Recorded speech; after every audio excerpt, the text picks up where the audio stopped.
ഇതിന് നിലവിൽ ഇപ്പൊ നമുക്ക് കൊണ്ടുപോകുന്ന ടൈമിൽ അവർ ആദ്യമേ പറഞ്ഞത് ചാർജിങ് സ്റ്റേഷൻ ഉണ്ടെന്ന് പറഞ്ഞ. ഇതുവരെയായിട്ടും ഞാൻ അവിടെ പോയിട്ട് ഇന്നേ വരെ ഒന്നും കണ്ടല്ല. ആ സിമ്പിൾ വണ്ടിന്റെ ഫ്രണ്ടിൽ തന്നെ ചാർജിങ് സ്റ്റേഷൻ ഉണ്ട്. അത് വർക്കിംഗ് ആണോ? വർക്കിംഗ് ആണ്, പക്ഷെ നമുക്ക് ചെയ്യാൻ പറ്റില്ല. ഒലക്കും എയ്ത്തറിന് മാത്രം. 2026 ഒരു ഇലക്ട്രിക് സ്കൂട്ടർ മേടിക്കാൻ പോകുന്ന സമയത്ത് നമുക്ക് ഇഷ്ടംപോലെ ഓപ്ഷൻസ് ആണ് നമുക്ക് മാർക്കറ്റിൽ അവൈലബിൾ ആയിട്ടുള്ളത്. അതിൽ നമുക്ക് ഏതറുണ്ട്, ഓലയുണ്ട്. ഓക്കെ, ഓല കൺസിഡർ ചെയ്യുന്നവർ കാണും, ഇല്ലാത്തവർ കാണും, അതവിടെ നിൽക്കട്ടെ. രണ്ടാമത് നമുക്ക് സിമ്പിൾ എന്ന് പറഞ്ഞ ബ്രാൻഡ് ഉണ്ട്, ആൻഡ് ഇപ്പം റിവർ എന്ന് പറഞ്ഞ ബ്രാൻഡ് ഉണ്ട്. അതിൽ സിമ്പിൾ എന്ന് പറഞ്ഞ പുതിയതായിട്ട് തുടങ്ങിയ ഒരു സ്റ്റാർട്ടപ്പ് സ്കൂട്ടറിന്റെ ഉടമയും വണ്ടിയാണ് ഇരിക്കുന്നത്. Nice to meet you. പേരെന്താണ്? ജസ്റ്റ് ഒന്ന് ഇൻട്രോഡ്യൂസ് ചെയ്യും. എന്റെ പേര് അൽത്താഫ്, ഞാൻ ആലുവയിലാണ് വീട്. തൊട്ട് ഞാൻ സ്ക്രിപ്റ്റ് പറഞ്ഞു കൊടുക്കണം എന്നാണ് പറഞ്ഞേക്കുന്നത്. അങ്ങനെയൊന്നുമില്ല, നമുക്ക് ജസ്റ്റ് ചുമ്മാ സംസാരിക്കുക. ഇതാണ് യൂസർ റിവ്യൂവിന്റെ പ്രശ്നം. ആൾക്കാർക്ക് ഭയങ്കര ഇൻട്രോവേർട്ട് ആൾക്കാരാണ്. ഇത്രേ ഉള്ളൂ നമ്മുടെ ഉദ്ദേശം. ഒരു ഇലക്ട്രിക് സ്കൂട്ടർ മേടിച്ചു. ഈ ഇലക്ട്രിക് സ്കൂട്ടർ മേടിക്കാൻ പോയ സമയത്ത് കുറേ കാര്യങ്ങൾ അന്വേഷിച്ചു, കുറേ ബ്രാൻഡുകൾ നോക്കി, ആൻഡ് സിമ്പിളിൽ എത്തിച്ചേർന്നു. അപ്പോൾ എന്തുകൊണ്ട് സിമ്പിൾ? ഇപ്പോൾ സിമ്പിളിൽ സ്കൂട്ടർ മേടിക്കാൻ പോകുന്ന ആൾക്കാരായിരിക്കും നിങ്ങൾ ഈ ഓഡിയൻസ്, ഈ വീഡിയോ കണ്ടുകൊണ്ടിരിക്കുന്നവർ. അപ്പോൾ ഇവർക്ക് മൊത്തം മനസ്സിലാവണം, സിമ്പിൾ സ്കൂട്ടർ എടുത്തു കഴിഞ്ഞാൽ മുതലാവുമോ അല്ലെങ്കിൽ പണിയാവുമോ. ഒരു കാലത്ത് ഓല എടുത്തു, കുറച്ച് കഴിഞ്ഞപ്പോൾ ഓലയ്ക്ക് പണി വന്നു, ആൾക്കാർ തിരിഞ്ഞു. അപ്പോൾ അതുപോലൊരു സംഭവത്തിലോട്ട് പോവുകയാണോ, അതോ ഭയങ്കര ഏതറിനെ പോലെ അത്യാവശ്യം കുഴപ്പമില്ലാത്ത രീതിയിൽ പോവുകയാണോ, ഏതൊക്കെ ബ്രാൻഡ് നോക്കി എന്നുള്ള കാര്യങ്ങളൊക്കെ നമ്മൾ ഈ വീഡിയോ നോക്കാൻ പോകുന്നത്. അപ്പോൾ സിമ്പിൾ സ്കൂട്ടറിനെ പറ്റിയുള്ള ഒരു യൂസർ റിവ്യൂ ആയിരിക്കും ഇത്. അപ്പോൾ എല്ലാവർക്കും പുതിയൊരു വീഡിയോയിലേക്ക് സ്വാഗതം.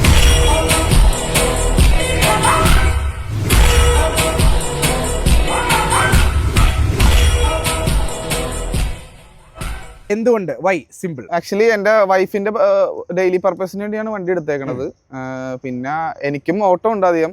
ഞാൻ മെയിൻലി കാറിലെ ട്രാവലിംഗ്. അപ്പൊ അതിന്റെ ഇടയിൽ ജസ്റ്റ് ഇപ്പോഴത്തെ ആലുവയിലെ ട്രാഫിക്കും ഞങ്ങളുടെ ഇവിടുത്തെ ട്രാഫിക്കൊക്കെ വെച്ച് സ്കൂട്ടറാ പറ്റുള്ളൂ. ഓക്കെ, സോ അതുകൊണ്ടാണ് സ്കൂട്ടറിലോട്ടുള്ളത്.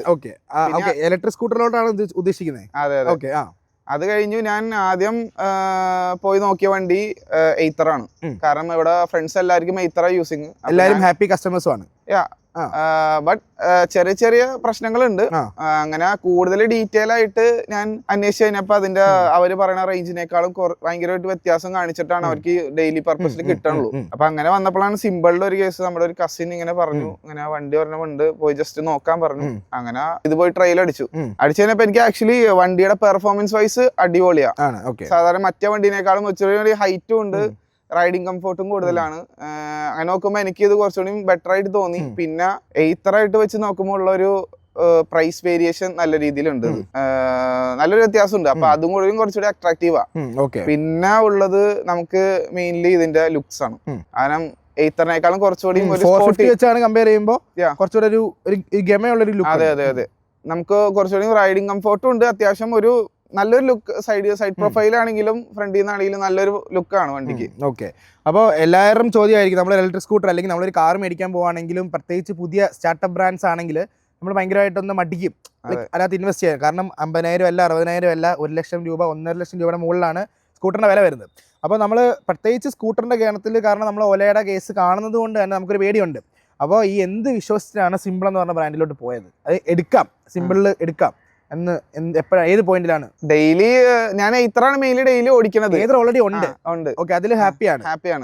അതിൽ എന്തൊക്കെ? 450 ആണ് യൂസ് ചെയ്യുന്നത്. 450 ആണ്. ഓക്കെ, അപ്പൊ 450 എന്താണ് മെയിൻ പ്രശ്നമായിട്ട് തോന്നിയിട്ടുള്ളത്? എനിക്ക് റേഞ്ച് തന്നെയാണ്, വേറെ പ്രശ്നം. എത്ര റേഞ്ച് കിട്ടുന്നത്? റേഞ്ച് ഒരു 100 ആ റേഞ്ച് ഒക്കെ നമ്മുടെ ഓടിപ്പിന് നമ്മളിങ്ങനെ കൈ കൊടുത്ത് 100 to 110 ആ റേഞ്ചാണ് നമുക്ക് ആ ഒരു റേറ്റിൽ കിട്ടണത്. ഏതറിന്റെ സർവീസ് ഒക്കെ എങ്ങനെയുണ്ട്? കുഴപ്പമില്ല, അവര് സർവീസ് എല്ലാം പക്കയാണ്. സർവീസിലാണെന്ന് തോന്നുന്നു ഏതർ പിടിച്ചിരിക്കുന്നത്. അതെ അതെ, മെയിൻലി സർവീസ് ആണ് അവരുടെ മെയിൻ ഹൈലൈറ്റ്. അതെ, ഓക്കെ. അപ്പോൾ സിമ്പിളോട്ട് എത്തിയപ്പോൾ ഞാൻ പറഞ്ഞ പോലെ എങ്ങനെ സിമ്പിൾ എന്ന് പറഞ്ഞൊരു ബ്രാൻഡ് ഈ പറഞ്ഞ സ്റ്റാർട്ടപ്പിലോട്ട് ചാടാൻ തീരുമാനിച്ചു? ഞാൻ അത്യാവശ്യം യൂട്യൂബ് റിവ്യൂസും കാര്യങ്ങളൊക്കെ ഒരുപാട് നോക്കിയായിരുന്നു. അപ്പൊ അതിലെല്ലാം കമ്പാരിസൺ, ഇതും അതും തമ്മിൽ കമ്പാരിസൺ ചെയ്യുമ്പോൾ എല്ലാവരും ആൾക്ക് കൂടുതൽ പ്രിഫറൻസ് പറയണത് സിമ്പിളിലോട്ട് വെച്ചിട്ടാണോ വാല്യൂ ഫോർ മണി വെച്ചിട്ടാണോ? വാല്യൂ ഫോർ മണിയാണ്. ഫീച്ചേഴ്സ് വെച്ച് നോക്കുമ്പോൾ എനിക്ക് കുറച്ചുകൂടി എയ്ത്തറിന്റെ ആപ്സും ഇതൊക്കെയാണ് കുറച്ചുകൂടി ബെറ്റർ ആയിട്ട് തോന്നിയത്. ആപ്പിന്റെ UI. അപ്പൊ അങ്ങനെ നോക്കുമ്പോ കുറച്ചുകൂടി എല്ലാവരും പ്രിഫറൻസ് ഈ വണ്ടിക്ക് തന്നെയാണ് കൊടുക്കുന്നത്. അപ്പൊ അതുകൊണ്ട് ജസ്റ്റ് ഒരു ട്രയൽ റൺ നോക്കിയതാണ് ഞാൻ. ഇത് ഏതാണ് മോഡൽ? എത്ര ഓൺ റോഡ്? ഇത് സിമ്പിൾ 1S ആണിത്. അതായത് ബേസിക് തന്നെ ആദ്യം സിമ്പിൾ ഒറ്റ സ്കൂട്ടർ അല്ലേ ഉള്ളൂ? സിമ്പിൾ ഒറ്റ സ്കൂട്ടർ, അതിൽ ചെറിയ വേരിയൻസ് വ്യത്യാസമുണ്ട്. ഇത് സിമ്പിൾ 1S ഉണ്ട്. ഇനി സിമ്പിൾ 1 എന്ന് പറഞ്ഞൊരു ഓപ്ഷനും കൂടി ഇതിന്റെ ടോപ്പ്. ഓക്കെ, അതായത് 5 കിലോവാട്ടിന്റെ. അത് തന്നെ. ഇത് 4.5 കിലോവാട്ടിന്റെ ആണ്. ഓക്കെ, അപ്പൊ ഇത് ഓൺ റോഡ് ഞാൻ എടുത്ത ടൈമില് 1,59,000 ആണ്. 59,000. ഓക്കെ. അപ്പൊ റിസ്റ്റ് അല്ലെങ്കിൽ റിസ്റ്റ് അല്ലെങ്കിൽ ഏതറിന്റെ മറ്റേ വണ്ടി വെച്ച് നോക്കുമ്പോൾ അത് വെച്ച് നോക്കുമ്പോൾ ഏതറിന് നേരെ 2 lakhs ഉണ്ട്. ഈ പറഞ്ഞ ഈ റേഞ്ചിൽ നേരെ 2 lakhs ഉണ്ട്. 1,92,000 92 ഉണ്ട് 450X. അതെ അല്ലേ? അതിന്റെ കാര്യമല്ലേ ഉദ്ദേശിക്കുന്നത്? റിസ്റ്റയ്ക്ക് പിന്നെയും താഴെയല്ലേ 160. അതായത് നമ്മള് ഈ വണ്ടിയും നമ്മളെ ഇത്തറായിട്ട് കമ്പയർ ചെയ്യുമ്പോൾ വെച്ച് കഴിഞ്ഞാൽ ഇത് 1,59,000 ആ സെയിം റേഞ്ചിൽ സെയിം അല്ല, അതിൽ ചെറിയൊരു വ്യത്യാസത്തിൽ വരുന്നത് നേരെ ഇത്തറിൽ വരുമ്പോൾ 2,05,000 ആണ് വരുന്നത്. ഓക്കെ, അതായത് 450X 2,05,000. അപ്പൊ ആ ഒരു പ്രൈസ് വേരിയേഷൻ വെച്ച് നോക്കുമ്പോ എനിക്ക് മണ്ടയ്ക്ക് വ്യത്യാസം. അതെ അതെ. അപ്പൊ അങ്ങനെ ഞാൻ എടുത്താണിത്. ഓക്കെ, ആ ഒരു വ്യത്യാസം കൊണ്ടാണ് മെയിൻലി ഇതിനകത്തോട് ചാടിയത്. അതെ അതെ. പക്ഷെ ചാടിയപ്പോ ആ 450X എടുക്കാത്തതിൽ എന്തെങ്കിലും റിഗ്രറ്റ് ആൻഡ് അതിനകത്ത് മിസ് ചെയ്ത് എന്തെങ്കിലും സാധനത്തുണ്ടോ? ഇല്ല, റൈഡിങ്ങിൽ ഞാൻ ഒന്നും എനിക്ക് ഹാപ്പിയാണ്. ഞാൻ മെയിൻലി എല്ലാം ഹാപ്പിയാണ്. പിന്നെ ഇതില് ചെറിയ ചെറിയ പ്രശ്നങ്ങളുണ്ട്. അതായത് മെയിൻലി നമുക്കിപ്പോ ഒരു 140 ആണ് ഇതിന്റെ റേഞ്ച് കാണിക്കുന്നത്. നമുക്കൊരു 120 എന്തായാലും ഷുവർ ആയിട്ട് കിട്ടും. 110 to 120. 4.5 കിലോവാട്ടിന്റെ ബാറ്ററി വരുമ്പോ 110 എന്ന് പറയുമ്പോൾ കുറവല്ലേ? കുറവാണ്. അതായത് നമ്മുടെ ആദ്യം ഷോറൂമിൽ അവരെല്ലാം പറഞ്ഞോണ്ടിരുന്നത് 130 മിനിമം കിട്ടും എന്നാണ് പറഞ്ഞത്. ഉറപ്പായിട്ടും കിട്ടും. ഉറപ്പായിട്ടും കമ്പനി പറയുന്നത് എത്ര ശരിക്കും? കമ്പനി 140. അപ്പൊ 130 കിട്ടുമെന്ന് പറഞ്ഞു. അപ്പൊ എത്ര റിയൽ ലൈഫ് കിട്ടുന്നത്? നേരെ 110 to 120 അതിന്റെ ഇടയിലാണ് കിട്ടുന്നത്. നമ്മുടെ റൈഡിംഗ് പർപ്പസ് അനുസരിച്ചിരിക്കും. ഓരോ മോഡ് മാറ്റുമ്പോൾ അതിന്റേതായ മോഡുകളുണ്ട്. ഇതിപ്പോ നിലവില് ഈക്കോ ഉണ്ട്, റൈഡ് ഉണ്ട്, ഡാഷ് ഉണ്ട്, സോണിക് ഉണ്ട്. 4 വേരിയന്റ്. ഡാഷും ഇത് മെയിൻലി ആ ഇനീഷ്യൽ പിക്കപ്പ് സെയിം ആയിരിക്കും, പക്ഷെ കുറച്ചുകൂടി ലിമിറ്റ് മാറും. സോണിക്കിൽ എത്ര വരെ പോകും? സോണിക്കില് 105 വരെ കയറും. 105 വരെ കയറും. ഓക്കെ. കേറിയിട്ടുണ്ടോ? ഞാൻ ട്രൈ ചെയ്തിട്ടുള്ളത്. എങ്ങനെയുണ്ട് എക്സ്പീരിയൻസ്? കുഴപ്പമില്ല, അത്യാവശ്യം സ്റ്റെബിലിറ്റി കാര്യങ്ങളെല്ലാം ഉണ്ട്. വെയിറ്റ് ഉണ്ടല്ലോ? വെയിറ്റ് ഉണ്ട്. അത് എയ്ത്തർ വെച്ച് കമ്പയർ ചെയ്യുമ്പോൾ ഇതിന് വെയിറ്റ് കൂടുതലാണ്. ബാറ്ററി വലുതാണല്ലോ, അതിന്റെയും കൂടെ വെയിറ്റ്. ഓക്കെ. പിന്നെ അല്ലാതെ സ്റ്റെബിലിറ്റി എങ്ങനെയുണ്ട്? വൈബ്രേഷൻ അങ്ങനത്തെ ഹാൻഡിലിംഗ്? നിലവിൽ കുഴപ്പമില്ല. ഞാൻ മാക്സിമം ഇത് റഫ് ആയിട്ട് തന്നെ യൂസ് ചെയ്യണത് എല്ലാ പർപ്പസും. അതായത് ഫോർ എക്സാമ്പിൾ നമ്മളിപ്പോ കാറിലൊരു ഓഫ് റോഡ് വണ്ടി ഓടിക്കണ പോലെ തന്നെയാണ് നമ്മൾ ചെറിയുള്ള ഇതും ആ ഒരു ഇപ്പോഴത്തെ ട്രാഫിക് വെച്ച് അങ്ങനെ ഞാൻ ഓടിക്കുന്നത്. അപ്പൊ അത് വെച്ച് നോക്കുമ്പോ എനിക്ക് ഐ എം ഹാപ്പി ആണ്. ഇപ്പൊ മോഡുകളുടെ കാര്യം പറയുമ്പോൾ നമുക്ക് 4 മോഡ്സ് ഉണ്ട് ഡ്രൈവ് ചെയ്യാൻ വേണ്ടി. എക്കോയിൽ ഒരു 140 നമുക്ക് റേഞ്ച് കാണിക്കുന്നത്, റേഞ്ച് കിട്ടുന്നത് അവര് പറയണ റേഞ്ച്. രണ്ടാമത് ഒരു 80. അത് ഏത് മോഡ്? അത് റൈഡ് മോഡിൽ നമുക്ക് 80 കിലോമീറ്റർ കിട്ടും. മൂന്നാമത് ഡാഷില് നമുക്ക് ഓൾമോസ്റ്റ് ഒരു 60 റേഞ്ച് നമുക്ക് ഡാഷിൽ കിട്ടും. സോണിക്കിൽ നേരെ വരുമ്പോ 40 കിട്ടുള്ളൂ. അതായത് കണ്ടിന്യൂസ് നിങ്ങൾ ഹൈ പെർഫോമൻസ് ആയിരിക്കും. ഈ പറഞ്ഞ പോലെ 100 കിലോമീറ്റർ നമുക്ക് കണ്ടിന്യൂസ് ഓടിക്കാൻ പറ്റും. ആ സെറ്റപ്പിൽ നിങ്ങൾക്ക് 40 തൊട്ട് 50-നകത്ത് റേഞ്ച് കിട്ടും. ഓക്കെ. അപ്പോൾ എന്തെങ്കിലും ഈ സ്കൂട്ടർ ഇപ്പൊ എത്ര കിലോമീറ്റർ ആയി? ഞാനിപ്പോ ഓൾമോസ്റ്റ് 5,000 കിലോമീറ്റർ ആയി. 5,000 കിലോമീറ്റർ എത്ര നാളെ എടുത്തിട്ട്? ഇപ്പൊ ഒരു 4 months ആയി. ഇപ്പൊ 4 മാസം കൊണ്ട്. അപ്പൊ ഒരു മാസം എങ്ങനെ പോയാലും 1000 കിലോമീറ്റർ മണ്ടൊക്കെ ഉണ്ട്. ആ 1000 കിലോമീറ്റർ മുകളിൽ ഒരു മാസം റഫായിട്ട് ഓടുന്ന വണ്ടിക്ക് ഈ പറഞ്ഞ പോലെ പ്രതീക്ഷിക്കാത്ത റേഞ്ച് കുറഞ്ഞതിന്റെ പേരിൽ റോഡിൽ കിടക്കുകയോ തീരാറായി ടെൻഷൻ അടിക്കുകയോ അങ്ങനെ എന്തെങ്കിലും ചെയ്തിട്ടുണ്ടോ? ഇലക്ട്രിക് സ്കൂട്ടർ എടുക്കുമ്പോൾ ഏറ്റവും കൂടുതൽ ആൾക്കാരും ടെൻഷൻ അടിക്കുന്നതാ. അതെ അല്ലേ? കാരണം നമ്മൾ റോഡിൽ നമുക്ക് വഴി ചാർജ് ചെയ്യാൻ ഭയങ്കര ബുദ്ധിമുട്ടായിരിക്കും. വീട്ടിൽ കൊണ്ടിരുന്നതാണ് അതിന്റെ കംഫർട്ടബിൾ. അപ്പോൾ അങ്ങനെ ചെയ്തപ്പോൾ എങ്ങനെയുണ്ട്? എനിക്ക് അങ്ങനത്തെ ഒരു ഇൻസിഡൻസ് 2-3 പ്രാവശ്യം ഉണ്ടായിട്ടുണ്ട്. അതായത് മെയിൻലി ഇതിന്റെ ഏറ്റവും വലിയ ഡ്രോബാക്ക് എന്ന് പറഞ്ഞു കഴിഞ്ഞാൽ നമ്മളൊരു 20 കിലോമീറ്റേഴ്സ് ഒക്കെ ആവുമ്പോ പെട്ടെന്ന് തന്നെ ചാർജിങ് സ്റ്റേഷൻ ഇല്ല ഇതിന് നിലവിൽ ഇപ്പൊ നമുക്ക് കൊണ്ടുപോകുന്ന ടൈമിൽ അവർ ആദ്യമേ പറഞ്ഞത് ചാർജിങ് സ്റ്റേഷൻ ഉണ്ടെന്ന് പറഞ്ഞ. ഇതുവരെയായിട്ടും ഞാനവിടെ പോയിട്ട് ഇന്നേ വരെ ഒന്നും കണ്ടല്ല. ആ സിമ്പിൾ വണ്ടിന്റെ ഫ്രണ്ടിൽ തന്നെ ചാർജിങ് സ്റ്റേഷൻ ഉണ്ട്.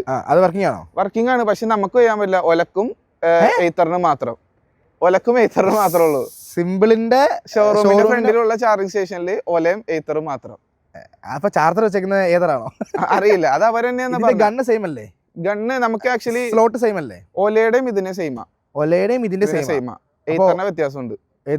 അപ്പൊ ഒലയുടെ ചാർജർ ഇട്ട് ചാർജ് ചെയ്യാം. പക്ഷെ ഞാൻ വീട്ടിലിട്ട് വേറെ ഒലയുടെ ചാർജർ ചെയ്തിട്ട് ആയിട്ടില്ല. അത് സോഫ്റ്റ്വെയർ എന്തെങ്കിലും അപ്പൊ ഞാൻ ചോദിക്കുന്നത്, പുറത്ത് കൊണ്ട് ചാർജ് ചെയ്യുമ്പോ ആ ചാർജർ ഗണ്ണ് ഇതിനകത്ത് വർക്ക് ഇല്ല. അപ്പൊ പുറത്ത് എങ്ങനെ ചാർജ് ചെയ്യും? പുറത്ത് ചാർജ് ചെയ്യാൻ പറ്റില്ല. KCB എനിക്ക് പ്രൊവൈഡ് ചെയ്യണമെന്ന് തോന്നണം. ബാക്കി KCB എവിടെ വർക്ക് ചെയ്യുന്നത്? വേറെ ആരെയും ഇങ്ങനെ ചെയ്ത് കിട്ടിയില്ല. ഞാൻ നേരെ പോയിട്ട് എനിക്ക് ഇതുവരെയും ചാർജ് ചെയ്യില്ല. ഞാൻ 2-3 പ്രാവശ്യം പോയിട്ട് അവിടെ പ്രശ്നമായിട്ടുണ്ട്. ഇങ്ങനെ ചാർജ് എല്ലാ ടൈമും അവരാണ് അടുത്ത ആഴ്ച എത്തും, അല്ലെങ്കിൽ അതിന് അടുത്ത ആഴ്ച. എത്ര മാസം? ഞാൻ പറഞ്ഞു തുടങ്ങിയിട്ട് ഇപ്പൊ മാസങ്ങള് 4 മാസം തന്നെ കറക്റ്റ് ആയിട്ടുണ്ട്. അന്ന് ആ ടൈമിൽ തന്നെ ഞാൻ പോയിട്ടുണ്ട്. ലോങ് പോകാൻ വേണ്ടി ഇപ്പം സ്കൂട്ടർ എടുക്കുന്നത് ലോക്കൽ ഓട്ടോ ആയിരിക്കും. ബട്ട് സ്റ്റിൽ എന്തായാലും ഇപ്പൊ നമ്മളിപ്പോ ഷൂട്ട് ചെയ്യുന്ന ആലുവയിലാണ്. ഇപ്പൊ വൈറ്റിൽ ഒരു 5 വട്ടം പോയി വരുമ്പോഴത്തേക്ക് കഴിഞ്ഞില്ലേ? 5 വട്ടം പോയി വരാൻ പറ്റും? 5 വട്ടം വരെ ഒന്നും പറ്റില്ല. ഇല്ല, ആലുവ ടു വൈറ്റില പറ്റത്തില്ല. 2-3 വട്ടം പോയി കഴിയും. അപ്പൊ ഇടയ്ക്ക് ഈക്വൽ ഇട്ട് പോവാണെങ്കിൽ നമുക്ക് ഓക്കെയാണ്. റൈഡ് ഡാഷിലൊക്കെ എങ്ങനെ ഹൈവേ കൂടെ ഓടിക്കുന്നത് നടപടി ഇപ്പോഴത്തെ ഹൈവേ ഇല്ല. അറ്റ്ലീസ്റ്റ് ഓവർടേക്ക് ചെയ്യണമെങ്കിൽ നമുക്ക് എക്കോ പറ്റത്തില്ലല്ലോ. ഇല്ല ഒരു ഡാഷ് പറ്റുമോ? റൈഡിൽ സിറ്റി മോഡ് വൈബ് അല്ലേ? അപ്പോൾ ഒരു അത്യാവശ്യം ടോർക്കായിട്ട് റൈഡിലിട്ട് പോയാലും നിങ്ങൾക്ക് കിട്ടുന്ന മാക്സിമം റേഞ്ച് 100 താഴെ ആയിരിക്കും. 80 to 100. അതായത് നമ്മുടെ ഡിഫോൾട്ട് റൈഡ് അല്ലേ, സിറ്റിയിൽ അതല്ലേ കിട്ടുന്നത്. അപ്പൊ എത്ര റേഞ്ച് കിട്ടുന്നതിനകത്ത്? ഇതിനകത്ത് 80 ആണ് റൈഡിൽ കിട്ടുന്നത്. അതിൽ നിന്ന് ചെറിയൊരു വേരിയേഷൻ ഉണ്ടാവും. അപ്പൊ 80 കിലോമീറ്റർ നിങ്ങൾക്ക് റിയൽ ലൈഫിൽ നിങ്ങളുടെ റിയൽ പർപ്പസിന് കിട്ടുമെന്ന് കൂട്ടിയാൽ പോലും പുറത്തുനിന്ന് ചാർജ് ചെയ്യേണ്ട അവസ്ഥ വരും ലോങ് ഓടുന്ന ആളാണെങ്കിൽ അല്ലേ. നമുക്ക് വിശ്വസിച്ച് പോകാൻ പറ്റൂല എന്ന് പറഞ്ഞാൽ വേറെ ഒന്നുമല്ല, നമുക്കൊരു 20 കിലോമീറ്റേഴ്സ് കഴിയുമ്പോൾ തന്നെ പെട്ടെന്ന് ചാർജ് സ്റ്റേഷൻ നോക്കണം. കാരണം വെച്ചാൽ ഒറ്റയടിക്ക് പെട്ടെന്ന് എന്നോട് നേരത്തെ പറഞ്ഞ ഇഷ്യൂ 10 താഴെ പോകുമ്പോഴാണോ ഓഫ് ആയി പെട്ടെന്ന് പറഞ്ഞു? 10 താഴെ ഭയങ്കര സ്പീഡാ, 20 താഴെ നമ്മ കുറയുന്ന സ്പീഡ് കുറയുന്ന സ്പീഡ്. അപ്പം ഇപ്പൊ 20 ആയാലും നമുക്ക് പെട്ടെന്നൊന്ന് ചാർജ് ചെയ്തില്ലെങ്കിൽ പെട്ടെന്ന് അതിപ്പോ 20 നമ്മ ഇപ്പൊ 1 കിലോമീറ്റർ പറയുകയാണെങ്കിൽ 2 കിലോമീറ്ററിന്റെ ചാർജോടെ കുറയും. അത് ഇടയ്ക്കിടക്കാണ് ഒരു വന്നെ അവര് ഞാൻ 2-3 പ്രാവശ്യം പറഞ്ഞപ്പോ അവര് പറഞ്ഞു അങ്ങനെ വരാറില്ല എന്ന് പറയാം. എനിക്ക് യൂസ് ചെയ്തിട്ട് ഓടിക്കരുത്, ഓടിക്കുമ്പോഴാണ് പ്രശ്നം. ഓടിക്കുമ്പോൾ പ്രശ്നം, വീട്ടിൽ കയറ്റി ഇടാൻ പറ്റില്ല. അതെ അല്ലെ, നിങ്ങൾ ഈ പറഞ്ഞ പോലെ പുറത്ത് ചാർജ് ചെയ്യാനാണ് നിങ്ങളുടെ പ്ലാൻ, ഇലക്ട്രിക് സ്കൂട്ടർ നോക്കുന്നതെങ്കിൽ തൽക്കാലം പോകണ്ട, ചാർജിംഗ് സ്റ്റേഷൻ ആവുന്നവരെ. അതെനിക്ക് തോന്നുന്നു ബെറ്റർ ഏതെങ്കിലും ഇഷ്ടംപോലെ ചാർജസ് ഉണ്ടെന്ന്. അതെ അല്ലേ? അതിന്റെ ഓടുന്നില്ല, പക്ഷെ അതാ പ്രശ്നം. അല്ലെങ്കിൽ പിന്നെ പറയാമായിരുന്നു. ഓക്കെ, ഇനി നമുക്ക് എന്തായാലും പുറത്തെ ചാർജിങ്ങിന്റെ കാര്യം പറഞ്ഞു. അപ്പോൾ ബാക്ക് സൈഡിലെ പ്രൊഫൈൽ ഇതാണ്. ഞാൻ നിങ്ങൾക്ക് ഒരു ക്വിക്ക് വാക്ക് അറൗണ്ട് ലാസ്റ്റിൽ തരാം. അപ്പോൾ നമുക്ക് മെയിനായിട്ട് അറിയേണ്ടത് എന്തായാലും നമുക്ക് വീട്ടിൽ ചാർജ് ചെയ്യാൻ പറ്റത്തുള്ളൂ. അപ്പോൾ ഇതിനോട് ചാർജർ കിട്ടുന്നുണ്ടല്ലോ, അത് 3 കിലോവാട്ടിന്റെ ചാർജർ ആയിരുന്നത്. കിലോവാട്ട് ഒന്നും കാണത്തില്ലല്ലേ, ചെറിയ ചാർജർ ആയിരിക്കും, മറ്റേ ലാപ്ടോപ്പ് ചാർജർ പോലത്തെ സാധനം. ഓക്കെ, അപ്പോൾ അത് വീട്ടിൽ ചാർജ് ചെയ്യുമ്പോൾ എത്ര സമയം എടുക്കുന്നുണ്ട്? നമുക്ക് 0 to 100 ആണെങ്കിൽ ഏകദേശം ഒരു 5.5. ഓക്കെ, ഒരു 5 മണിക്കൂർ തന്നെ. 0 നമ്മൾ പോകത്തില്ലല്ലോ എപ്പോഴും, ഒരു 10-20 വന്നിട്ടുണ്ടോ?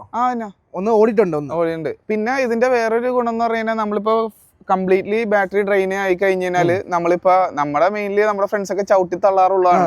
അതുപോലെ ചവിട്ടി തള്ളി കഴിഞ്ഞ് കുറച്ച് പോയി കഴിയുമ്പോൾ റിട്ടേൺ ചാർജ്, അതായത് റീജനറേഷൻ വർക്കായിട്ട് ചാർജ് തിരിച്ചു കയറും. അതെനിക്ക് ആരും പറഞ്ഞില്ലായിരുന്നു, പക്ഷെ ഇത് ഞാനായിട്ട് പേഴ്സണലി ഇതായതാണ്. അതായത് അപ്പൊ ഇറങ്ങുന്ന സമയത്ത് തിരിച്ച് കുറച്ചൊക്കെ അങ്ങനെ കയറും. അപ്പൊ 1% വീട്ടിലെത്താം. അതെ, അങ്ങനെ കുറച്ച് ഗുണങ്ങൾ. പിന്നെ ഇവരുടെ വീട്ടിലോട്ട് പോകുന്ന വഴിക്ക് മൊത്തം ഇറക്കവും കയറ്റമായതുകൊണ്ട് വീട്ടിലോട്ട് വരുമ്പോ ഇറക്കമാണല്ലേ? വീട്ടിലോട്ട് വരുമ്പോ അല്ലേ, വീട്ടിലോട്ട് ഇറങ്ങുമ്പോഴല്ലേ ഇറക്കം വരുന്നത്. അപ്പൊ പിന്നെ ചാർജ് കയറുമല്ലോ. അത് നല്ലൊരു ഓപ്ഷനാണ്. ഇവി യൂസേഴ്സ് അത് കണ്ടിട്ടാണ് എടുത്തത്. ഓക്കെ, അപ്പൊ 5 മണിക്കൂർ വീട്ടിൽ ചാർജ് ചെയ്യാൻ വരുന്നുണ്ട്. ഓക്കെ, വീട്ടിൽ സോളാർ ഉണ്ടോ? ഇല്ല. ഓക്കെ, അപ്പൊ 4 മാസത്തെ എക്സ്പീരിയൻസ് വെച്ചിട്ട് കറണ്ട് ബില്ലിന് എത്ര വേരിയേഷൻ വന്നിട്ടുണ്ട്? എനിക്ക് വലിയ വേരിയേഷൻ അങ്ങനെ തോന്നിയിട്ടില്ല.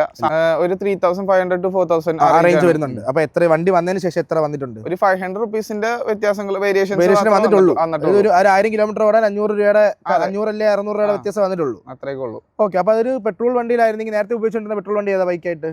ഞാൻ ബൈക്ക് സ്കൂട്ടറായിട്ട് ഉപയോഗിച്ചിട്ടുണ്ടോ? സ്കൂട്ടറായിട്ട് എൻടോർക്ക് ഉണ്ടായിരുന്നു. എൻടോർക്ക് കമ്പയർ ചെയ്യാൻ പറ്റിയ വണ്ടിയാണ്. ഓക്കെ, 500 രൂപയ്ക്ക് എത്ര കിലോമീറ്റർ എൻടോർക്ക്? അത് പറയാണ്ടിരിക്കണം നല്ലത്. എൻടോർക്കിൽ എത്ര മൈലേജ് കിട്ടും? 30 കിട്ടുന്നുണ്ടോ? 30 കിട്ടുന്നുണ്ടായിരുന്നു. ഇപ്പൊ അതിലും നമ്മുടെ ഓടിക്കണ യൂസ് അനുസരിച്ച് ഇരിക്കല്ല. ഓക്കെ, അപ്പൊ അത് വെച്ച് കമ്പയർ ചെയ്യുന്ന സമയത്ത് ലൈക്ക് ഗോഡ് അല്ലേ? അതെ, അല്ല അതിനുവേണ്ടിയാണ് അതുകൊണ്ടാണ് ഇ വി എടുത്തത്. അപ്പൊ ഈ വി എടുത്തതിൽ റിഗ്രറ്റ് ചെയ്യുന്നുണ്ട്? ഇ വി എടുത്തത് നഷ്ടമായി? ഒരിക്കലും ഇല്ല. അതിപ്പോ ഈ ബ്രാൻഡ് അല്ല ഏതെടുത്തായിരുന്നെങ്കിലും കുഴപ്പമില്ല, ഇ വി ഓക്കെയാണ്, ലൈഫ് ഹാപ്പിയാണ്. ഇനി ഫ്യൂച്ചറിൽ എന്തെങ്കിലും ബുദ്ധിമുട്ടുകൾ അറിയാൻ പാടില്ല, പക്ഷെ കറന്റ്ലി ഞാൻ ഹാപ്പിയാണ് ഇ വി ആയിട്ട്. ഓക്കെ, അപ്പൊ സിമ്പിളിന്റെ ഇപ്പം സർവീസ് എത്ര കിലോമീറ്റർ ആയിരുന്നു? 5,000 സർവീസ്. ഇപ്പൊ സർവീസ് ആയത് ഫസ്റ്റ് സർവീസ് ചെയ്യാൻ പോകുന്നുള്ളൂ. ഫസ്റ്റ് സർവീസ് എക്സ്പീരിയൻസ് പറയാറായിട്ടില്ല. ഇല്ല. എന്നാലും ഫ്രണ്ട്സിന് ആരെങ്കിലും സിമ്പിൾ ഉള്ള അവര് എന്തെങ്കിലും പറഞ്ഞു കേട്ടിട്ടുണ്ടോ? ഇപ്പൊ ഇവിടെ ഉള്ള ഫ്രണ്ട്സിനൊക്കെ ഞാനാ സജസ്റ്റ് ചെയ്തത്. അപ്പൊ ഇനി അവരുടെ ഓൾമോസ്റ്റ് ഒരു 3,000-4,000 ആവണുള്ളൂ. ഓക്കെ, അപ്പൊ എന്റെ ഫ്രണ്ടിന് ഒരു ഇഷ്യൂ ഉണ്ടായിട്ടുണ്ട്. അതായത് നമ്മുടെ ഡിസ്പ്ലേ ഫുൾ ബ്ലാക്ക് ഔട്ട് ആയി പോയായിരുന്നു. അത് ആ ഒരു വണ്ടിയിൽ മാത്രമാണ് പറഞ്ഞു കേട്ടത്. അത് സ്പോട്ടിൽ തന്നെ ഷോറൂമിൽ നിന്ന് ആൾക്കാർ വന്ന് വേറൊരു പ്രശ്നമില്ല. അതൊക്കെ ഇലക്ട്രിക് ആണല്ലോ, അപ്പൊ മൊത്തം ടെക് ആവുമ്പോ പ്രശ്നങ്ങൾ വരും. ഇപ്പൊ ഇതിന് വന്നാലും ഇതിനാണെങ്കിലും ഇടയ്ക്കിടയ്ക്ക് റീബൂട്ട് ചെയ്യാൻ പറയേണ്ടവര്. ഞാൻ ഇന്നേവരെ ചെയ്തിട്ടില്ല. ഞാൻ പക്ഷേ വേറെ ബുദ്ധിമുട്ടുകളൊന്നും ഫേസ് ചെയ്തിട്ടില്ല. സോഫ്റ്റ്വെയർ അപ്ഡേറ്റ് എല്ലാം വന്നിട്ടുണ്ടോ മേടിച്ചതിന് ശേഷം? ഇല്ല, എനിക്ക് വന്നിട്ടില്ല. നോക്കാത്തോണ്ടാണോ? നോക്കാത്തോണ്ടായിരിക്കുള്ളൂ. ഞാൻ മെയിൻലി ആ ഒരു ഇതിലോട്ടൊന്നും നോക്കി ചെയ്യാത്തതുകൊണ്ട് വഴി കിടക്കുന്ന പ്രശ്നം വന്നിട്ടില്ല. വഴി കിടക്കണ ആകെ റേഞ്ചിന്റെ കേസിൽ മാത്രമേ ഉള്ളൂ. അതായത് 10% താഴെ പോയി കഴിഞ്ഞാല് പറയാൻ പറ്റില്ല. അപ്പൊ ഈ വണ്ടി നോക്കുന്ന സമയത്ത് കുറെ റിവ്യൂസ് കണ്ടു, കുറെ ആൾക്കാരോട് ചോദിച്ചു. അവർ ഈ പറഞ്ഞ എക്സ്പെക്ടേഷൻസ് വെച്ചിട്ടാണ് നമ്മൾ പോയി വണ്ടി എടുക്കുന്നത്. അത് മേടിച്ച് കഴിഞ്ഞതിന് ശേഷം ആ പറഞ്ഞേക്കുന്ന നമ്മൾ തലയിൽ വെച്ചിരിക്കുന്ന ആ പോയിന്റ്സ് ഒക്കെ തെറ്റായിരുന്നു അല്ലെങ്കിൽ ഈ പറയുന്ന ഒന്നും കിട്ടിയില്ലല്ലോ എന്ന് തോന്നിയ ഈ വണ്ടിയിൽ എന്താണ് തോന്നിയത്? അങ്ങനെ എനിക്ക് പറയാനില്ല. റേഞ്ചിന്റെ ഇഷ്യൂ മാത്രമേ ഉള്ളൂ, വേറെ ഒന്നുമില്ല. ബാക്കിയൊക്കെ റൈഡിംഗ് ഒക്കെ ഹാപ്പി. കാരണം വെച്ചാൽ അത്യാവശ്യം നമുക്ക് പവറിലായാലും എനിക്ക് ഈത്തറിൽ ഓടിച്ചിട്ടും ഇതിൽ ഓടിക്കുമ്പോഴാണ് ഒരു ഇതുള്ളൂ, ഗുണമുള്ളൂ. അതായത് ഓടിച്ചിട്ട് വ്യത്യാസങ്ങളുള്ളൂ. അപ്പൊ ഞാൻ ചോദിക്കട്ടെ, ഏതർ ഈ പറഞ്ഞ സിമ്പിള് വേറെ ഏതൊക്കെ ബ്രാൻഡ് നോക്കിയായിരുന്നു സ്കൂട്ടർ? ഞാൻ വൈഫിനുള്ള പർപ്പസ് ആയിരുന്നു, അതുകൊണ്ട് റിവർ നോക്കിയായിരുന്നു. പിന്നെ അത് പിന്നെ എനിക്ക് ബേസിക്കലി ഷേപ്പും കാര്യങ്ങളൊന്നും എനിക്ക് വലിയ താല്പര്യം തോന്നിയില്ല.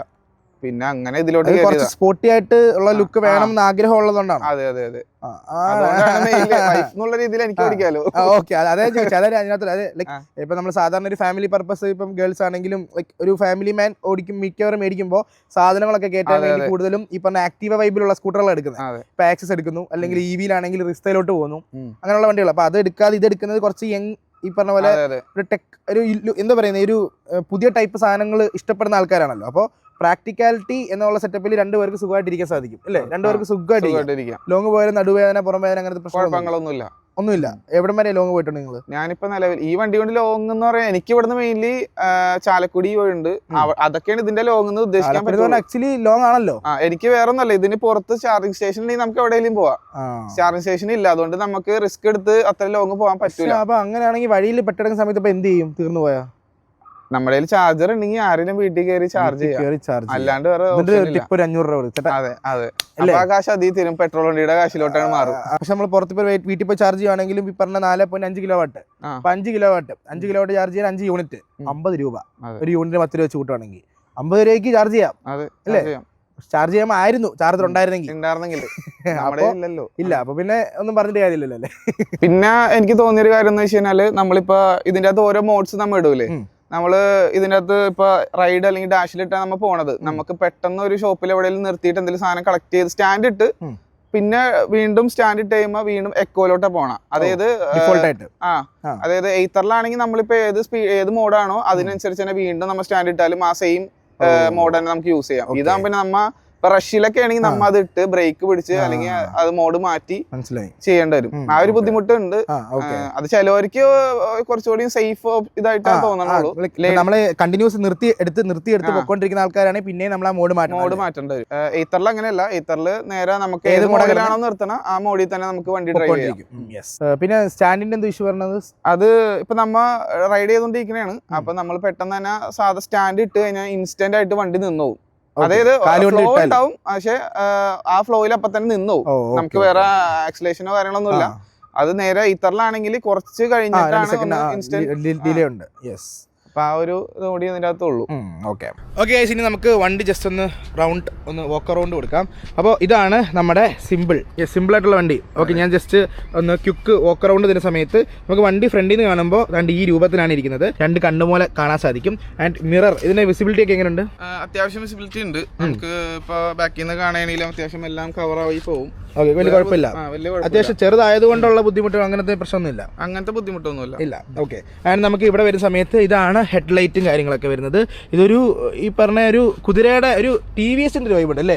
TVSന്റെ ഒരു ബൈക്കിന്റെ ഒരു വൈബ് ഉണ്ട് ഈ ഒരു സാധനത്തിന്. എങ്ങനെയുണ്ട് ലൈറ്റിന്റെ ത്രോ ഒക്കെ? എങ്ങനെയുണ്ട്? ലൈറ്റിനൊക്കെ അത്യാവശ്യം നല്ല ത്രോ ഉണ്ട്. നല്ല അത്യാവശ്യം രാത്രിയിൽ കുഴപ്പമില്ല. ഹെഡ്ലൈറ്റായാലും വലിയ പ്രശ്നമൊന്നുമില്ല, കിട്ടുന്നുണ്ട്. ടയറിന്റെ ലൈഫിനെ പറ്റി എന്താണ് തോന്നുന്നത്? ടയർ എത്ര നാൾ നിൽക്കും ഈ ഓടിപ്പിന്? എന്റെ ഒരു യൂസേജിന് അത്യാവശ്യം ടയർ നിൽക്കാൻ ചാൻസ് കുറവാണ്. ഓക്കെ, ഓക്കെ, അതുകൊണ്ട് ഓക്കെ. ആൻഡ് സസ്പെൻഷൻ ആണ് നമുക്ക് മെയിൻ ആയിട്ട് അടിപൊളിയാണ്. വേറെ ബുദ്ധിമുട്ടുകളും അങ്ങനത്തെ പ്രശ്നം ഞാൻ പറഞ്ഞത്, ഞാൻ എന്റെ പർപ്പസിലുള്ള സ്ലാബ് മുതലെല്ലാം കയറ്റിയിട്ട് പോണം. കുഴപ്പമൊന്നുമില്ല, നടുവേ അങ്ങനത്തെ പ്രശ്നങ്ങളൊന്നും തോന്നുന്നില്ല. ഈ ലൈറ്റ് ഓൺ ആയി കാണിച്ച് ലൈറ്റ് ഓൺ ആക്കുമ്പോൾ നിങ്ങൾക്ക് എന്തൊക്കെ അപ്പോൾ ഇത് ഇൻഡിക്കേറ്റർ അല്ല ഗൈസ്, ഇത് DRL ആണ്. ഓക്കെ, ഇത് DRL ആയിട്ട് വർക്ക് ചെയ്യും. ആൻഡ് ഇത് ലൈറ്റ്, ഇത് ഹെഡ്ലൈറ്റ്. ഓക്കെ, ഹെഡ്ലൈറ്റ് ഉണ്ടോ? Headlight bright. ആൻഡ് ഇത് ഇൻഡിക്കേറ്റർ എന്നിട്ട് ഹസാർ ഉണ്ടോ? ഹസാർ ഉണ്ടല്ലേ? ഓക്കെ, ഹസാർ ഇട്ട് കാണിച്ച്. ഓക്കെ, കണ്ടോ ഹസാർ ഉണ്ടോ? ഇതാണ് ഇൻഡിക്കേറ്റർ. ഇതാണ് ഇൻഡിക്കേറ്റർ സൗണ്ട്. ഇതൊന്നും ഒരു കിളിയാ കണ്ടോ? ഹസാർ ഇട്ട് കഴിഞ്ഞാൽ വണ്ടി ഇങ്ങനെ ആയിരിക്കും നിൽക്കുന്നത്. അതിന് അത്യാവശ്യം കുഴപ്പമില്ലാത്ത ടയറൊക്കെ ഉണ്ട്. അതിന് നമുക്ക് ഫ്രണ്ടിലോട്ട് വന്നു കഴിയുമ്പോൾ സീറ്റിലോട്ട് നോക്കി കഴിയുമ്പോൾ അത്യാവശ്യം വലിയ സീറ്റാണ്. ഇത് ഹൈറ്റ് ഉള്ളവർക്ക് എങ്ങനെയുണ്ട് ഈ സീറ്റിനകത്ത് ഇരുന്നിട്ട് വണ്ടി? ഓക്കെ, അവിടെ ആണോ? ടച്ചൊക്കെയാണോ? ടച്ചൊക്കെയാണ്. ടച്ചിന്റെ അതൊക്കെ ഓക്കെ. എങ്ങനെയുണ്ട് ഹൈറ്റ് ഉള്ളവർക്ക്? എനിക്ക് ആക്ച്വലി ഓക്കെയാണ്, കറക്റ്റ് റൈഡിങ് എല്ലാം ഓക്കെയാണ്. പക്ഷെ വൈഫിന് ചെറുതായിട്ടൊന്ന് കാലിങ്ങനെ പിടിച്ചാലേ പറ്റത്തുള്ളൂ. ഓക്കെ, അപ്പൊ നമുക്ക് കൺസോളിലോട്ട് വരുന്ന സമയത്ത് അത്യാവശ്യം തരക്കേടില്ലാത്ത സൈസ് ഉള്ള ഒരു സ്ക്രീൻ കൊടുത്തിട്ടുണ്ട്. ഇത് കംപ്ലീറ്റ്ലി ടച്ച് അല്ലേ? Completely touch. ഇത് എങ്ങനെയൊക്കെ ഇതിന്റെ ടച്ചും കാര്യങ്ങളൊക്കെ വരുന്നത്? നമുക്ക് ഇതിന്റെ ഡീറ്റെയിൽസ് കാര്യങ്ങൾ വരും. നമുക്ക് battery percentage, range, kilometre cover ചെയ്തത്, സർവീസ് ഡ്യൂ ഉണ്ടെങ്കിൽ അത് എല്ലാ ഡീറ്റെയിൽസും ഇതിനകത്ത് കാണിക്കും. ആപ്പിൽ കാണിക്കുന്ന പോലെ എല്ലാ ഡീറ്റെയിൽസും ഇതിനകത്ത് കാണിക്കും. കാരണം നമുക്ക് ഇതിന്റെ മോഡും അല്ലെങ്കിൽ ഇതിന്റെ ഈ തീമൊക്കെ മാറ്റാൻ പറ്റുമോ? തീം നമുക്ക് ആക്ച്വലി ഇതിന്റെ അകത്ത് ഈ കസ്റ്റമൈസിൽ ആകെ നമുക്ക് കളർ മാത്രം മാറ്റാം. കളർ തീം മാത്രമേ മാറ്റാൻ പറ്റത്തുള്ളൂ. ഇപ്പം റെഡ് ഇട്ട് കഴിഞ്ഞാൽ സംഭവിക്കുന്നത് എന്തായിരിക്കും? നേരെ ചെറിയൊരു വേരിയേഷൻ. ഈ ഫോണ്ടിലുള്ള ഈ വ്യത്യാസം മാത്രമേ ഉള്ളൂ. അപ്പം സിമ്പിൾ ക്ലീൻ സാധനമാണ്. പ്രത്യേകിച്ച് ഇത്ര ആഷ്പൂസ് സെറ്റപ്പ് സാധനങ്ങളൊന്നും ഇല്ല. മാപ്പൊക്കെ ഉണ്ടോ? മാപ്പ് ഉണ്ട്. ഇത് മാപ്പ് ഒരു ലാഗ് നമുക്കുണ്ട്. അതാണ് ഇത്രയും ഇതും വെച്ച് നോക്കുമ്പോ ആപ്പ് വൈസ് ഇത്ര അടിപൊളിയാ. ആപ്പ് എനിക്ക് വലിയ താല്പര്യം തോന്നിയില്ല. നമുക്ക് സെർച്ച് ചെയ്യണമെങ്കിൽ സെർച്ച് ചെയ്യാം. ഒരു ചെറിയ ലാഗ് ഉണ്ട്. അപ്പോഴത്തേക്ക് നമ്മൾ സ്ഥലത്തെത്തി കഴിഞ്ഞു. അതെ, നമ്മൾ സ്ഥലം. പിന്നെ വേറൊരു ഫോൾട്ട് എന്ന് പറഞ്ഞാൽ നമ്മളിപ്പോ മാപ്പ് നോക്കി പോയാണ്. നമുക്ക് ഇപ്പൊ പോയി പെട്ടെന്ന് തന്നെ നമുക്ക് വളവ് എത്തിണ്ടാവും, പക്ഷെ ഇതിന്റെ എത്തിണ്ടാവൂല. അപ്പൊ എപ്പോഴും വഴി തെറ്റിയിട്ടാണ് റിവേഴ്സ് എടുത്താണ് ഇങ്ങനെ പോണത്. പക്ഷെ കാണാം, വിസിബിലിറ്റി ഉണ്ട്, ആവശ്യമുള്ള സാധനങ്ങളെല്ലാം ഉണ്ട്. ഓക്കെ, ആൻഡ് ഇവിടെ വരുന്ന സമയത്ത് ഇതെന്തൊക്കെയാ? Pass, bright, dim, and indicators, indicator button, indicator sound. ഇതാണ് ഹോൺ സൗണ്ട് ഉണ്ടല്ലോ അല്ലേ? അത് കൊള്ളാം. ആൻഡ് ഇവിടെ വരുമ്പോൾ നമുക്ക് ഓഫ് ആവാനുള്ളത് ഇത് മറ്റേ കിൽ സ്വിച്ച് അല്ലേ? കിൽ സ്വിച്ച് സ്റ്റാർട്ട് ചെയ്യാനുള്ളത്. ആൻഡ് ഇതെന്തൊക്കെയാ മോഡ്? ഇത് മോഡ് അങ്ങോട്ട് നമുക്ക് ഇപ്പൊ ഈക്വലാ എടുക്കണത്. നേരെ റിട്ടേൺ ഇതുപോലെ തന്നെ. ഓക്കെ, അതായത് മോഡ് മാറ്റുന്ന ബട്ടണാണിത്. അതെ, പ്ലസ് മൈനസ് അല്ലേ? ഇതെന്താ പ്ലസ്? ഇവിടുത്തെ പ്ലസ് എന്താ? ഇത് ഇന്നേ വരെ യൂസ് ചെയ്തല്ല. ഞാൻ ഇന്നേ വരെ യൂസ് ചെയ്തല്ല. എനിക്കത് ടോഗിൾ ആയിരിക്കും മിക്കവാറും. കാരണം ഇത് എനിക്കതിന്ന് വലിയ ഇത് കണ്ടല്ല, ഞാൻ യൂസ് ചെയ്തിട്ടില്ലായിരിക്കും. ഇത് റിവേഴ്സ് ബട്ടൺ അല്ലേ? അതെ, റിവേഴ്സ് ബട്ടൺ. ഇതാണ് സംഭവം. ആൻഡ് ഫ്രണ്ടിൽ ഇവിടെ നോക്കുന്ന സമയത്ത് നമുക്ക് കവർ തൂക്കിയുള്ള സംഭവം ഉണ്ട്. ഇതാണ് നമുക്ക് ചെറിയൊരു ട്രേ എന്തെങ്കിലും കൊടുക്കുകയാണെങ്കിൽ കുറച്ച് നല്ലായിരുന്നു. ഞാൻ എടുത്ത ടൈമിൽ ട്രേയോ കാര്യങ്ങളൊന്നും ഇപ്പൊ ഉണ്ട്. പിന്നെ ആക്സറീസ് ഒക്കെ നമ്മൾ എക്സ്ട്രാ പേ ചെയ്ത് ഈവൻ ദോ ഇതിന്റെ മാറ്റ് ആയാലും നമ്മൾ എക്സ്ട്രാ കൊടുത്ത് വാങ്ങിച്ചു. അതിനകത്ത് ഇൻബിൽട്ട് ഒന്നും ഇല്ല, തരത്തില്ല, ഒന്നുമില്ല, വണ്ടി മാത്രം. ഓക്കെ, ഇവിടെയാണോ ചാർജിങ്? ഓക്കെ, ഇതാണ് ഇതിന്റെ ചാർജിങ് സ്ലോട്ട് വരുന്നത്. Okay, nice. ആൻഡ് ഇതിന്റെ കീ, ഇതാണ് ഇതിന്റെ കീ വരുന്നത്. കണ്ടോ, ഇതാണ് കീ. ഇത് ഒരു TVS വൈബ് ഉണ്ടല്ലേ? എവിടെയൊക്കെ ഒരു അതെ, അതിന്റെ ഒരു വൈബ് ഉണ്ട്. ഓണാക്കുന്ന സമയത്ത് കണ്ടോ സൗണ്ട് കേട്ടോ? ആസ് യൂഷ്വൽ എല്ലാ സ്കൂട്ടറേയും പോലെ ലെഫ്റ്റിലോട്ട് തിരിക്കുന്ന സമയത്ത് നമുക്ക് ഡിക്കി ഓപ്പൺ ചെയ്യാൻ സാധിക്കും. 2 ഹെൽമെറ്റ് ഇരിക്കത്തില്ല അല്ലേ? ഇല്ല, ഒരു ഹെൽമെറ്റ്, ഒരു ഫുൾ സൈസ് ഹെൽമെറ്റ് ഇരിക്കുമോ? ഫുൾ സൈസ് ഹെൽമെറ്റ് ഇരിക്കും. യെസ്, ഹെൽമെറ്റ് വെച്ച് കഴിയുമ്പോൾ ഇതാണ് ഇതിന്റെ സ്റ്റോറേജ് സ്പേസ് വരുന്നത്. ഇവിടെ ഫോൺ ചാർജ് ചെയ്യാനുള്ളതില്ല, OBD പോർട്ട് ആൻഡ് ഒരു USB കൊടുത്തിട്ടുണ്ട്. ഫോൺ ചാർജ് ചെയ്യാൻ ഒന്നും ഉപയോഗിക്കത്തില്ലായിരിക്കുമല്ലോ. നന്നായി. അത് ബാറ്ററി അത്യാവശ്യം കുഴപ്പമില്ലാത്ത സൈസ് ഉണ്ട്. ഫസ്റ്റ് എയ്ഡ് കിറ്റും കാര്യങ്ങളും കൊടുത്തിട്ടുണ്ട്. ബാക്കിലെ ലുക്ക് വരുന്ന സമയത്ത് നമുക്ക് ഇതാണ് ഇതിന്റെ ഒന്ന് ജസ്റ്റ് ലൈറ്റ് ഇട്ട് കാണിച്ച് കണ്ടോ? ബാക്കിൽ ലുക്ക് വരുന്ന സമയത്ത് ഒരു പൾസർ പ്ലസ് ഒരു TVS വൈബ് അല്ലേ? ഇത് കറക്റ്റ് മറ്റേ അപ്പാച്ചി വൈബില്ലേ? നോക്ക്, ഇപ്പൊ നോക്ക് ഇല്ലേ? എവിടെയൊക്കെയോ ഇല്ലേ? പേരന്റ് കമ്പനിയാന്ന് തോന്നുന്നു. ആൻഡ് ഇവിടെ number plate board and reflectors ഇതാണ് മൈൻലി. പിന്നെ ഇൻഡിക്കേറ്റർ ഇതിനകത്ത് തന്നെ ഇൻറ്റഗ്രേറ്റ് ചെയ്ത് ഇങ്ങനെ പോയിരിക്കുകയാണ്. സൈഡ് പ്രൊഫൈലോട്ട് വരുന്ന സമയത്ത് ഫ്രണ്ടിലും ബാക്കിലും ബ്രേക്ക് ഉണ്ട്. ഐ മീൻ ബ്രേക്ക് ഉണ്ട് മീൻസ് ഡിസ്ക് ബ്രേക്ക് ആണ്. ഓക്കെ, എങ്ങനെയുണ്ട് ബ്രേക്കിംഗ് പരിപാടികളൊക്കെ? എങ്ങനെയുണ്ട്? ബ്രേക്കിംഗ് ഓക്കെയാണ്. അത്യാവശ്യം നമുക്ക് നല്ലൊരു നിൽക്കാറുണ്ട്. ഓക്കെ, എനിക്ക് തോന്നണ എനിക്ക് ആദ്യം സർവീസിൽ പോകാൻ പോണത് ബ്രേക്ക് ആയിരിക്കുള്ളൂ. അതുപോലെ പിടിക്കണ്ട്. ആൻഡ് സൈഡിൽ നിങ്ങൾക്ക് പ്രത്യേകിച്ച് ഗാർഡും കാര്യങ്ങളൊന്നും ഇൻബിൽട്ട് വരുന്നില്ല. അത് എക്സ്ട്രാ പേ ചെയ്യുവാണെങ്കിൽ സൈഡ് ഗാർഡ് കാര്യങ്ങളൊക്കെ. കാരണം കൊച്ചി പോലുള്ള സംസ്ഥാനത്തെ ഏറ്റവും കൂടുതലും പൊട്ട ഡ്രൈവിംഗ് ആൾക്കാർ കൂടുതലുള്ളത് സ്കൂട്ടറിൽ ഇവിടാണല്ലോ. കുത്തിക്കേറ്റിക്കൊണ്ട് അല്ല, നിങ്ങളെ പറഞ്ഞല്ല, മൊത്തത്തിൽ പറഞ്ഞ. അപ്പം നമ്മുടെ വണ്ടിക്ക് പ്രൊട്ടക്ഷനും ഗാർഡ് വേണമല്ലോ. അപ്പൊ ഗാർഡ് ഉണ്ടായിരുന്നെങ്കിൽ കുറച്ചുകൂടി നല്ലായിരുന്നു. ഇപ്പൊ അവര് മെയിൻലി ഒന്നും പ്രൊവൈഡ് ചെയ്യൂല കേട്ടോ, ഷോറൂമിൽ ഒന്നും പ്രൊവൈഡ് ചെയ്യുന്നില്ല. ഓക്കെ, ഇതിന് സ്ക്രീൻ വരും. ആ സ്ക്രീൻ നമുക്ക് വന്നില്ല. മാറ്റ് നമ്മൾ എക്സ്ട്രാ കൊടുത്ത് വാങ്ങിച്ചാണ്. Screen card. Okay, screen card must. കാരണം ഈ വെയിലത്ത് കൊണ്ട് വെച്ചിട്ട് പോവുകയാണെങ്കിൽ കഴിഞ്ഞ്. അതിന് നമുക്ക് ബാക്കിൽ ഇതിങ്ങനെ നോക്കുമ്പോൾ ഇവിടെ മാത്രം ചെറിയൊരു ഗാർഡ് കൊടുത്തിട്ടുണ്ട്, ഡ്രസ്സ് കുരുങ്ങാതിരിക്കാനാണെന്ന്. പക്ഷെ ഇവിടുന്ന് വേണമെങ്കിൽ ഇടുന്ന ആൾക്കാർക്ക് ടാസ്ക് ആയിരിക്കും അല്ലേ? ഓക്കെ, ഇതാണ് അതിൻ്റെ ബാക്കിലത്തെ പ്രൊഫൈൽ. അപ്പോൾ അങ്ങനെയാണ് നമ്മുടെ സിമ്പിൾ സ്കൂട്ടറിൻ്റെ വിശേഷങ്ങൾ. അപ്പോൾ ഞാൻ 2026 പുതിയ ഇലക്ട്രിക് സ്കൂട്ടർ എടുക്കാൻ എന്ന് പറഞ്ഞാണ് തുടങ്ങിയത്. ഈ പറഞ്ഞ പോലെ ഇലക്ട്രിക് സ്കൂട്ടർ പുതിയ ആൾക്കാർ എടുക്കുന്നതിൽ അവരെ കാണുവാണെങ്കിൽ അല്ലെങ്കിൽ അവർ ചോദിക്കുവാണെങ്കിൽ ഈ സ്കൂട്ടർ റെക്കമെൻഡ് ചെയ്യുമല്ലോ? ഞാൻ സ്കൂട്ടർ വൈസ് ഞാൻ റെക്കമെൻഡ് ചെയ്യും. അത്യാവശ്യം എല്ലാം ഓക്കെയാണ്, റൈഡിങ് എല്ലാം ഓക്കെയാണ്. പക്ഷെ ആപ്പ് നോക്കാത്തവർക്കാണെങ്കിൽ ഇത് പക്കയാണ്. ആ ഒരു പറഞ്ഞ ഒരു എമൗണ്ടിന് ഇത് ഓക്കെയാണ്. അതായത് ഇപ്പൊ നമുക്ക് ഓവർ ഫീച്ചേഴ്സ് കാര്യങ്ങളൊക്കെ വേണമെങ്കിൽ നടക്കൂല. ബാക്കിയെല്ലാം റൈഡിങ് കംഫോർട്ട് കാര്യങ്ങളൊക്കെ പ്രതീക്ഷിച്ചുള്ള ആൾക്കാർക്കാണെങ്കിൽ ഇത് ഓക്കെയാണ്. Yes, okay. പിന്നെ വേറെ എന്തൊക്കെയോ ഫീച്ചേഴ്സിന്റെ കാര്യം പഠിപ്പിച്ചു കൊടുക്കുന്നുണ്ട്. അതിന്റെ ശരിക്കുള്ള ഓണറിനെ ഇപ്പോൾ വിളിപ്പിക്കാം. അതിന്റെ കാര്യം പറഞ്ഞോളൂ. ജസ്റ്റ് ഒന്ന് വരൂ. ഇവിടെ ഇൻട്രോവേർട്ടിന്റെ അങ്ങേയറ്റമാണ്. ഒരാൾ ഇൻട്രോവേർട്ട്, വൈഫ് അതിനെക്കാട്ടി ഇൻട്രോവേർട്ട്. ഹായ് പറഞ്ഞോളൂ. ഹായ്. ഹായ് മാത്രമല്ല ബാക്കി പറഞ്ഞു. എൻ്റെ പേര് ഫാത്തിമ. ഞാൻ അൽത്താഫിൻ്റെ വൈഫാണ്. ബേസിക്കലി ഞാനാണ് തുടക്കത്തിൽ ഫുൾ സ്കൂട്ടർ യൂസ് ചെയ്തുകൊണ്ടിരിക്കുന്നത്. ഞാൻ വർക്ക് ചെയ്യുന്നത് വൈറ്റ്ലയിലാണ്. സോ ഞാൻ ആലുവ ടു വൈറ്റ്ല അത്യാവശ്യം ഓൾമോസ്റ്റ് 26 to 27 കിലോമീറ്റേഴ്സ് ഉണ്ട്. അപ്പോൾ I am very happy with the scooter. എനിക്ക് ഭയങ്കര കംഫർട്ടബിളാണ്. എനിക്ക് ആകെയുള്ളൊരു പ്രശ്നം ഹൈറ്റ് വൈസ് ആണ്. നമ്മൾ സിഗ്നലിലൊക്കെ ഞാൻ പെട്ടെന്ന് ബ്രേക്ക് ഓടിക്കുകയാണെങ്കിൽ ഞാൻ സ്ലൈഡ് ചെയ്തിട്ട് നിന്നിട്ട് എനിക്ക് ബ്രേക്ക് ഓടിക്കേണ്ട ഒരു അവസ്ഥ വരുന്നുണ്ട്. അപ്പോൾ ഗേൾസിനെ ഞാൻ റെക്കമെൻഡ് ചെയ്യുന്നത് വെച്ചാൽ ഹൈറ്റ് ഉണ്ടെങ്കിൽ I will always recommend. But അല്ലെങ്കിൽ കുറച്ച് ബുദ്ധിമുട്ടായിരിക്കും കൺട്രോൾ ചെയ്യാനും. എനിക്ക് തോന്നുന്നു ആക്സിഡൻസിന് വരാൻ ചാൻസ് ഉണ്ട്. നമുക്ക് പെട്ടെന്ന് കൺട്രോൾ കിട്ടിയില്ലെങ്കിൽ നമ്മൾ ചിലപ്പോൾ വീഴാനുള്ള ചാൻസസ് ഒക്കെ ഉണ്ട്. അപ്പോൾ ഹൈറ്റ് ഉണ്ടെങ്കിൽ നിങ്ങൾ എടുത്തോ, ഇല്ലെങ്കിൽ ഞാൻ റെക്കമെൻഡ് ചെയ്യില്ല. പിന്നെ എൻ്റെ ബെസ്റ്റ് ഫ്രണ്ടിന് എയ്ത്തർ ഉണ്ട്. എയ്ത്തറിൻ്റെ ഫീച്ചേഴ്സും സിമ്പിളിൻ്റെ ഫീച്ചേഴ്സും കമ്പയർ ചെയ്യുമ്പോൾ എനിക്ക് ഈത്തറിൻ്റെ ഫീച്ചേഴ്സാണ് കുറച്ചും കൂടി ഇഷ്ടപ്പെട്ടത്. കാരണം കുറേ ഫീച്ചേഴ്സ് ഉണ്ട്. ലൈക്ക് ലിറ്ററലി ആപ്പിൽ തന്നെ ഇപ്പോൾ തെഫ്റ്റിൻ്റെ ആയാലും കുറേ ഫീച്ചേഴ്സ് ഉണ്ട്. ബട്ട് സിമ്പിൾ വണ്ണിൻ്റെ ആപ്പ് എന്ന് പറഞ്ഞാൽ ഭയങ്കര സിമ്പിളാണ്, ബേസിക്കാണ്. UI കണ്ടാൽ തന്നെ നിങ്ങൾക്ക് മനസ്സിലാവും ഭയങ്കര ബേസിക് UI വെച്ചിട്ടാണ് അവർ ചെയ്തേക്കുന്നത്. പിന്നെ എനിക്ക് ഫീൽ ചെയ്തത് റൈഡിങ് കംഫർട്ട്. ഇപ്പം എൻ്റെ ഹസ്ബൻഡിൻ്റെ ബാക്കിൽ നിന്നിട്ട് ഓടിക്കുകയാണെങ്കിൽ പോലും നല്ല കംഫർട്ടബിളാണ്. ഭയങ്കര ഹൈറ്റിൽ നിന്നിട്ട് നമുക്ക് എല്ലാം കണ്ടിങ്ങനെ പോവാം. ബാക്ക് സീറ്റിന് അത്യാവശ്യം നല്ല ഹൈറ്റ് ഉണ്ട്. ഇല്ല, എനിക്കങ്ങനെ ഇഷ്യൂസ് ഒന്നും തോന്നില്ല. പൊക്കത്തിൻ്റെയാണ് mainly. Scooter is so good looking. എനിക്ക് ബാക്കിയുള്ള ഇലക്ട്രിക് സ്കൂട്ടേഴ്സിനെ വെച്ച് കമ്പയർ ചെയ്യുമ്പോൾ Simple One is very good looking. അതാണ് ഞങ്ങൾ ഈത്തർ എടുക്കാണ്ട് നേരെ സിമ്പിൾ വണ്ണിലേക്ക് വന്നതിൻ്റെ വേറെ റീസൺ. പിന്നെ കോസ്റ്റ് ഇസ് വെരി അഫോർഡബിൾ ഈത്തറിനെ വെച്ച് കമ്പയർ ചെയ്യണമെങ്കിൽ. ഇൻട്രോവേർട്ടാന്ന് പറഞ്ഞിട്ട് കണ്ടോ, ഭർത്താവ് ഇവിടെ പപ്പ അടിച്ച് ഞങ്ങളൊരു 10 ടേക്ക് പോയി. പക്ഷെ ഒറ്റ ടേക്കില് ഇങ്ങോട്ട് നീങ്ങുന്നു. അപ്പോൾ അതാണ് നമ്മുടെ സിമ്പിൾ വണ്ടിയുടെ സിമ്പിൾ ആയിട്ടുള്ള റിവ്യൂ. അപ്പോൾ നിങ്ങൾക്ക് ഈ ഒരു വണ്ടി നോക്കുന്നുണ്ടെങ്കിൽ നിങ്ങൾക്ക് ഈ പറഞ്ഞ കാര്യങ്ങളൊക്കെ ഇൻക്ലൂഡ് ചെയ്തിട്ട് നിങ്ങളുടെ മനസ്സിൽ വെച്ചിട്ട് നിങ്ങൾക്ക് നിങ്ങളുടെ പർപ്പസിന് മീറ്റ് ചെയ്യുന്ന വണ്ടി എടുക്കുക. ഇലക്ട്രിക് വണ്ടിയുടെ ഈ വണ്ടിയുടെ ഏറ്റവും വലിയ നെഗറ്റീവ് എനിക്ക് മനസ്സിലായ കാര്യം, ഈ പറഞ്ഞ പോലെ പുറത്ത് ചാർജ് ചെയ്തിട്ട് യൂസ് ചെയ്യാൻ വേണ്ടി എടുക്കുന്നവരാണ് നിങ്ങളെങ്കിൽ തൽക്കാലം പോകണ്ട എന്ന് പറയാൻ പറ്റും അല്ലേ? വെയിറ്റ് ചെയ്ത് നോക്കാം. മേ ബി ആഫ്റ്റർ ലൈക്ക് ഒരു 6 months 7 months എന്തായാലും അപ്ഡേറ്റ്സ് ഉണ്ടാവും. കാരണം ഈത്തർ തുടങ്ങിയ ടൈമിൽ നമുക്കറിയാം ഒട്ടും ഫീച്ചേഴ്സ് ഇല്ലാണ്ട് ഇറങ്ങിയതാണ്. But after these many years നല്ല ഫീച്ചേഴ്സ് വന്ന ഒരു വണ്ടിയാണ്. അതെ, സർവീസ് ഓൾസോ ഭയങ്കര നല്ല സർവീസാണ് ഈത്തറിന്. അപ്പോൾ സിമ്പിൾ വൺ വെയിറ്റ് ചെയ്തിട്ടൊരു മേ ബി ലൈക്ക് 1 year വരെ വെയിറ്റ് ചെയ്താലും ഐ ഡോണ്ട് തിങ്ക് സോ. നല്ലൊരു വണ്ടി ചിലപ്പോൾ അവർ ഇറക്കുമായിരിക്കും, നല്ല ഫീച്ചേഴ്സ് ഇറക്കുമായിരിക്കും. ആപ്പ് വൈസും നല്ലൊരു ആപ്പ് തന്നെ അവരുടെ സൈഡിൽ നിന്ന് ഉണ്ടാവുമായിരിക്കും. ഈ പറഞ്ഞ പോലെ സ്റ്റാർട്ടപ്പ് ആയതിൻ്റെ ആ ഒരു പ്രശ്നമായിരിക്കാം മേ ബി. യെസ്. അപ്പോൾ എനിക്ക് അടുത്തത് വേണ്ടത് റിവറിൻ്റെ യൂസറിനെയാണ്. അപ്പോൾ നിങ്ങൾ ആരെങ്കിലും പരിചയം ഉണ്ടെങ്കിൽ ജസ്റ്റ് ഒന്ന് കമൻറ്റ് ചെയ്യുക. ആൻഡ് ഈ ഒരു വീഡിയോ നിങ്ങൾക്ക് യൂസ്ഫുൾ ആയിട്ടുണ്ടെങ്കിൽ ഉറപ്പായിട്ടും ചാനൽ സബ്സ്ക്രൈബ് ചെയ്യുന്ന കാര്യം പരിഗണിക്കുക. ആൻഡ് വിളിച്ചപ്പോൾ തന്നെ വന്നതിൽ താങ്ക് യു സോ മച്ച്. എന്തൊക്കെയോ തിരക്കുണ്ടായിരുന്നെന്ന് പറഞ്ഞു. And thank you. അപ്പോൾ ഇത്രേ ഉള്ളൂ ഗൈസ് ഈ ഒരു വീഡിയോ. അപ്പോൾ നിങ്ങളുടെ ഫ്രണ്ട്സിന് ഈ പറഞ്ഞ വണ്ടി നോക്കുന്നുണ്ടെങ്കിൽ ഈ വീഡിയോ അയച്ചു കൊടുക്കുക. വേറെ ഒന്നും പറയില്ലല്ലോ? ഹാപ്പി അല്ലേ? സെറ്റ് അല്ലേ? അപ്പോൾ ശരി ഗൈസ്, ബൈ.